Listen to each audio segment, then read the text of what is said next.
One of the things about the summertime that's great having these ponds is when it's so hot like it was this summer. Yeah, we went about 70 days without hardly any rainfall at all. It gets very hot, and we had over 100-degree temperature days. So for them to come in here and cool off is awesome because it does get so hot here.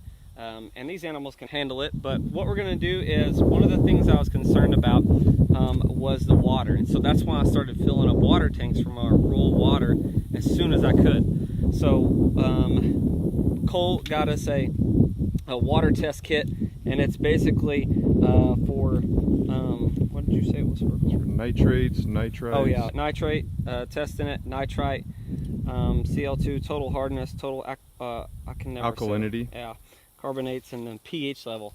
When you look at this pond, you're like, man, that don't look very good. But you know, that's when I started filling up water tanks for them, because when ponds do get low and they start shrinking and losing all the water from the drought, I think they can get concentrated. I'm no water expert at all. So we're gonna take these little test strips that Cole got. We're gonna take some tests of this pond, specifically where these yearlings are.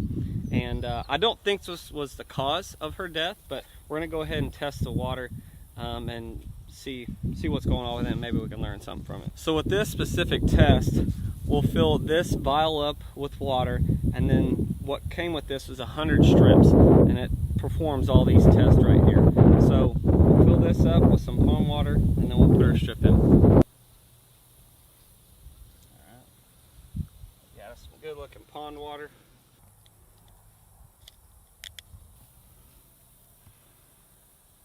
It said for 15 seconds. We'll have results. Yep.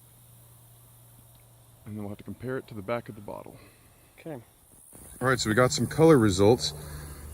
Yep, now we need to compare it to the actual I think it's on, yeah, right there. box here.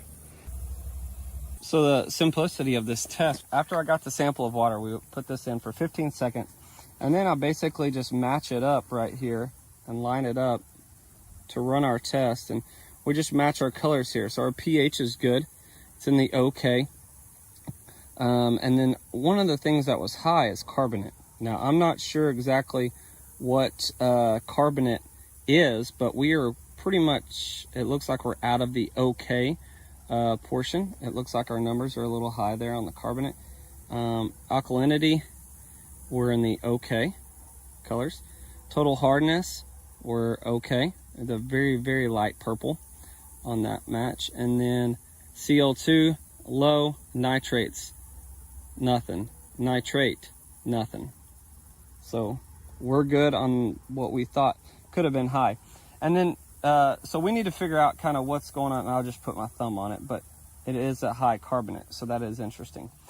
But one of the things that, going back and talking about nitrates and prussic acid and dealing with all this, nitrates can also come from fertilizing. Now that's something we don't do here, and that's something that I read was people can have problems with nitrates with fertilizing your land, your crops, and stuff like that. But we don't do that here. We don't fertilize our pastures and whatnot. So the nitrate part on the fertilization would be out of the question, which makes a lot of sense here that there's not a lot of nitrates in the pond, because if you do fertilize, some of your runoff can come down into your ponds, which could collect nitrates. So this test is good, it's simple, it's easy. We'll be able to test some other ponds just to check them, and maybe one of the ponds that where the bison are actually going, we can check it too. But because those ponds haven't been touched and this has, you can see there's been a lot of traffic in here, and that's just part of it. Just like animals in the wild, they get in it, they play in it, they poop and pee in it, and you know, everybody can go through droughts too. So this is just stuff that we have to do to make sure it's all okay. And just one more thing to check off the list of things that would be potentially harmful to our bison. Now that we got our test results, we're gonna do one more test here in a little bit. It's a blue-green algae. But for now, we're gonna go back to fence building. We've got my nephew with me, Wes, Cole, and we're gonna go knock out this fence so that the Big Joe herd, which is hanging out over there, can move west, and we can get them out on some new pasture that has never had bison on it. So we'll keep you updated with that, but Time to go grind.